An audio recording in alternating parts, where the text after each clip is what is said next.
Em 8 de outubro de 1976, Tranny Lynn Gibson, de apenas 16 anos, saiu para uma excursão escolar nos Montes Apalaches, no Tennessee. Era para ser uma caminhada tranquila com seus colegas da Bearden High School, mas naquele dia, Tranny desapareceu sem deixar rastros. Apesar das buscas intensas, ela nunca mais foi vista. Quase 50 anos depois, o caso permanece um dos maiores mistérios não resolvidos dos Montes Apalaches e talvez um dos mais mal investigados. Nearly 50 years since a teenager went missing in the Great Smoky Mountains National Park, and today there are still no clear answers on what exactly happened to her. Spotted hiking with her group from Andrews Bald Trail to the Kewohee, formerly known as Clingman Dome, parking lot. Now, she was described as a good student, no problems, but her hiking partner said when they were about a half-mile away, she kept going while others... Now, this is what Gibson might look like today. This is an aged-up rendering from the National Center for Missing and Exploited Children. She would be 64 years old. A excursão foi organizada por um professor da escola. Cerca de 40 estudantes embarcaram em um ônibus e chegaram ao Parque Nacional por volta do meio-dia. O destino era o Clingman's Dome, um dos pontos mais altos da região. Uma trilha comum, mas isolada o bastante para que qualquer erro se tornasse perigoso. Tranny foi vista pela última vez por colegas de classe às 15 horas, ao se curvar para observar algo na vegetação, próximo à trilha. Pouco depois, ela simplesmente desapareceu. Um colega de turma, Robert Simpson, caminhava com Tranny até pouco antes. Ele afirmou que a deixou sozinha para procurar ursos, uma desculpa estranha, considerando que estavam em uma excursão escolar. Esse foi o primeiro ponto levantado pelos investigadores. Logo após notarem o sumiço de Tranny, professores e alunos iniciaram uma busca improvisada. Horas depois, a polícia foi acionada. Mais de 200 pessoas, cães farejadores e até helicópteros participaram da operação nos dias seguintes. Mas não havia trilha de Tranny, nada, nem pegadas, nenhum pedaço de roupa. A única coisa encontrada, um pente e um livro de poesia dela deixados no ônibus escolar. Por que Tranny levaria um pente e um livro para a trilha e os deixaria para trás? Ela planejava voltar? Ou foi levada antes mesmo de conseguir recuperar seus pertences? O comportamento da escola também foi alvo de críticas. O tempo entre o desaparecimento e o acionamento da polícia foi precioso e perdido. Se Tranny tivesse sido sequestrada, o tempo era tudo, e eles desperdiçaram. Com o tempo, surgiram diversas teorias. Teoria 1. Sequestro por um colega. Robert Simpson foi o último a vê-la. Alguns colegas afirmaram que ele parecia nervoso e contraditório nas declarações, mas nunca houve evidência concreta para incriminá-lo, e o caso esfriou. Teoria 2. Ataque de animal selvagem. Pouco provável. Não havia sangue, roupas rasgadas ou marcas. Além disso, os cães farejadores não detectaram nenhum rastro de luta ou fuga. Teoria 3. Desaparecimento voluntário. Essa hipótese foi considerada, mas refutada rapidamente. Tranny deixou sua bolsa, pertences, e não havia indícios de problemas familiares ou intenção de fugir. Teoria 4. Tráfico ou crime organizado. Pouco explorada na época, mas possível. Com tantas trilhas remotas, os Apalaches já serviram de rota para criminosos, e um alvo vulnerável como uma adolescente sozinha seria fácil de capturar e desaparecer para sempre. A mãe de Tranny nunca desistiu de procurar respostas. Durante anos, ela ligou para investigadores, imprensa, qualquer pessoa que pudesse trazer uma pista, mas o caso foi arquivado. Nenhuma nova linha de investigação foi aberta desde os anos 90. Documentos desapareceram, testemunhas envelheceram, e o silêncio das autoridades se tornou ensurdecedor. O que aconteceu com Tranny Gibson? Foi vítima de um crime? Foi sequestrada por alguém que conhecia, talvez naquele mesmo grupo escolar? Ou os Montes Apalaches guardam segredos ainda mais profundos? Até hoje, esse caso continua como uma ferida aberta no coração da comunidade. E talvez seja mais do que um simples desaparecimento, seja um reflexo de como falhas humanas, descaso e pressa para encerrar um caso podem enterrar a verdade para sempre.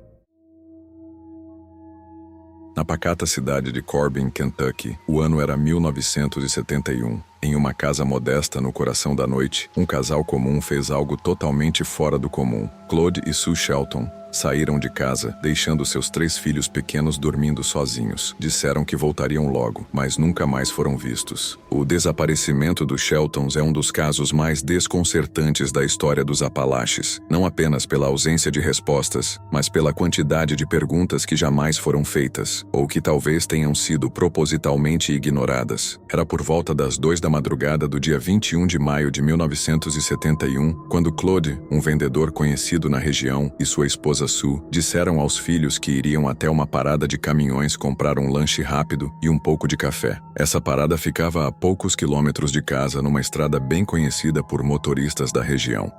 A mother and father put their 3 kids to bed, left the house, and haven't been seen since. It happened in 1971, when some say it was much easier to disappear. But those who knew them best say they would have never abandoned their children. Mas o estranho começa aqui. Eles saíram sem levar carteiras, documentos ou roupas extras. Deixaram os filhos dormindo sem nenhum parente por perto e não disseram a ninguém onde realmente estavam indo. Horas depois, a polícia encontra o carro do casal, parado com as portas destrancadas e as chaves ainda na ignição. Não havia sinal de luta, não havia sangue, não havia bagagem e nenhum sinal de Claude ou Sue. A cidade de Corban entrou em pânico. Os jornais locais estamparam manchetes com frases como "sumiram do mapa" e "misterioso caso intriga a polícia de Kentucky". As buscas começaram com força total. Durante as investigações, um fato obscurecido veio à tona. Claude havia retirado $80 mil pouco antes do desaparecimento, uma quantia absurda na época, o equivalente a quase $500 mil hoje. E ninguém, nem mesmo Sue, sabia ao certo onde estava esse dinheiro. Essa revelação abriu a primeira teoria. Claude e Sue planejavam fugir, talvez uma nova vida, longe de dívidas ou problemas pessoais. Mas se esse fosse o plano, por que deixar tudo para trás? Por que abandonar os filhos de forma tão fria? E por que desaparecer de maneira tão arriscada, em plena madrugada? Aqui está um depoimento de uma das filhas do casal anos depois. Eu lembro de ver a luz da sala acesa quando acordei. Eles sempre deixavam apagada. Eu achei que voltariam logo, mas nunca voltaram. Alguns vizinhos alegaram ter visto um carro preto não identificado rondando a área dias antes. Outros disseram que Claude estava envolvido com pessoas perigosas, inclusive com suspeitas de contrabando na região montanhosa, mas nada foi comprovado. A polícia também errou. Demorou para considerar o desaparecimento como suspeito. Não preservou evidências no local onde o carro foi encontrado e tratou o caso como um abandono voluntário durante semanas. Essa lentidão foi fatal para o andamento do caso. Pistas desapareceram. Testemunhas mudaram suas versões. O caso esfriou antes mesmo de esquentar. Décadas se passaram. Os filhos cresceram com a dor de não saber se foram deixados ou se seus pais foram vítimas de algo terrível. Em 2009, um policial aposentado revisitou o caso e declarou: há algo errado nessa história. Tudo indica que eles não saíram por vontade própria, mas sem corpos, sem rastros e sem verdade. Hoje, mais de 50 anos depois, o desaparecimento de Claude e Sue Shelton continua sem solução. Seria uma fuga planejada que deu errado? Um sequestro silencioso? Ou algo ainda mais sombrio escondido entre as árvores dos Apalaches? Se você conhece histórias parecidas ou tem alguma teoria sobre esse caso, compartilhe nos comentários. Às vezes, o que parece ser apenas uma lenda é na verdade a ponta de um mistério muito mais real do que imaginamos. Antes de irmos para o próximo vídeo, inscreva-se no canal para receber toda semana novos conteúdos assustadores. E bora para o próximo vídeo. Em 1982, na comunidade rural de Detroit, Kentucky, Kelly Holland, de apenas 5 anos, desapareceu no próprio quintal de casa. Era uma tarde comum de primavera nos Montes Apalaches, e bastaram alguns minutos de descuido para que uma criança simplesmente se apagasse do mundo. Every unsolved case leaves a vacuum of unanswered questions. And that's especially true when a child is at the center of the investigation. To Hazard, Kentucky, where a 6-year-old boy has been missing since 1982. Here's mystery in the mountains. A mystery deep within the mountains. We searched in here at least 3 times I can recall, and there was never no evidence found of the child. 6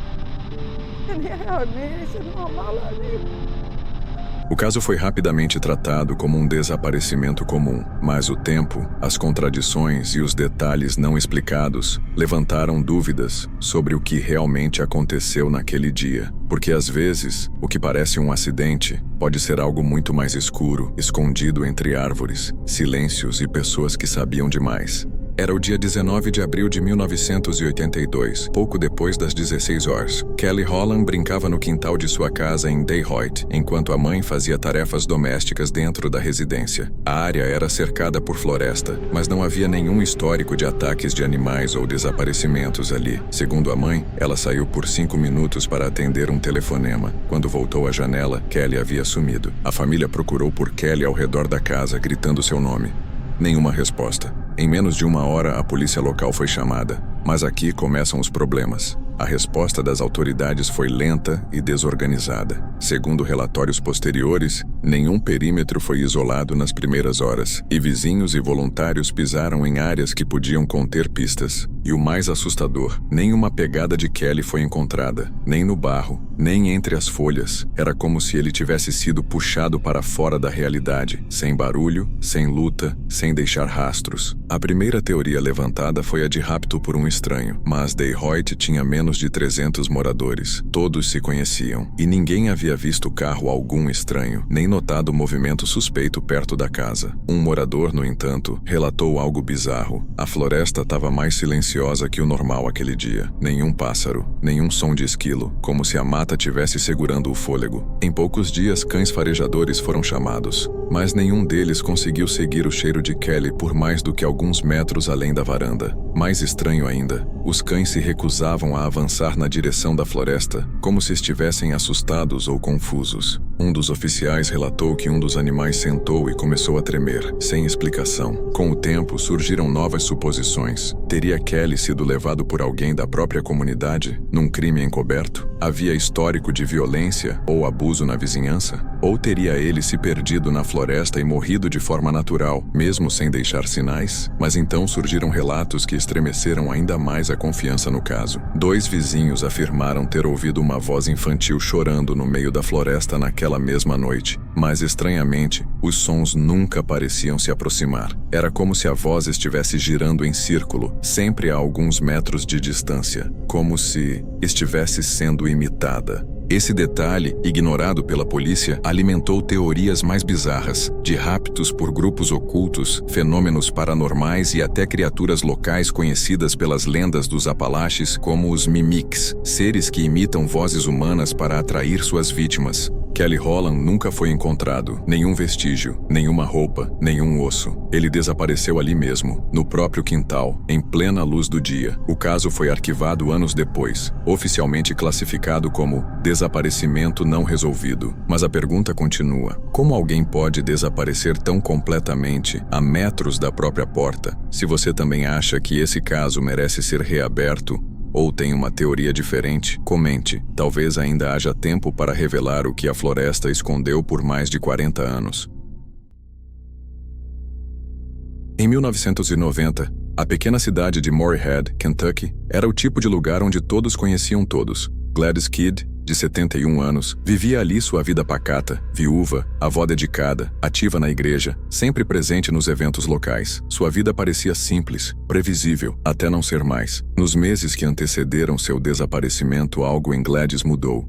Familiares relataram que ela vinha recebendo telefonemas estranhos. Não contava a ninguém com quem falava. Às vezes saía de casa por horas e quando voltava, dizia apenas: era assunto meu. Ela passou a agir com paranoia, trancava janelas à noite, escondia cartas e chegou a falar com vizinhos sobre assuntos que não podia comentar. Era como se alguém a estivesse pressionando ou ameaçando. No dia 14 de setembro de 1990, Gladys fez algo completamente fora do comum. Ela foi até o banco, retirou $80 mil em dinheiro, praticamente tudo que possuía, e logo depois vendeu sua fazenda sem comunicar a ninguém da família. Seu carro foi encontrado mais tarde estacionado no banco. Dentro, nenhuma bolsa, nenhum documento, nenhuma pista. Ela desapareceu sem deixar vestígios físicos. Dias depois do desaparecimento, a história ganhou contornos ainda mais estranhos. A família começou a receber cartas, supostamente escritas por Gladys. O problema? As cartas estavam gramaticalmente perfeitas, com uma ortografia impecável,